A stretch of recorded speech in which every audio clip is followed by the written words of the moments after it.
Hello. Anyway, this is just a quick video covering basically something I'm working at the moment in regard to another YouTube channel I'm running, which will basically be about purely ferrets. So basically, I just started this channel like about 1 or 2 months ago, and I basically just started uploading just different videos of my ferrets. As a whole, I've gone up to so far 31 subs. I've got in total 73 videos. At the moment, my most popular video is on 2,400 views.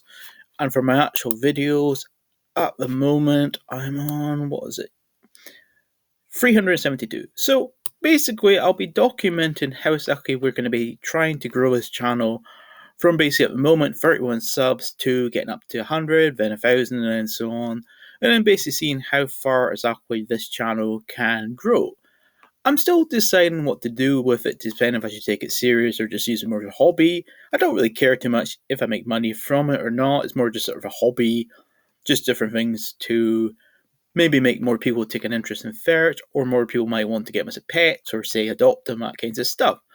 So that's all for this video. I'll do other videos covering this channel, basically covering some of the different ways you can do Web 2.0 link building for it and other potential ways you can use to grow a YouTube channel. Anyway, that's all video. Thanks and see you later.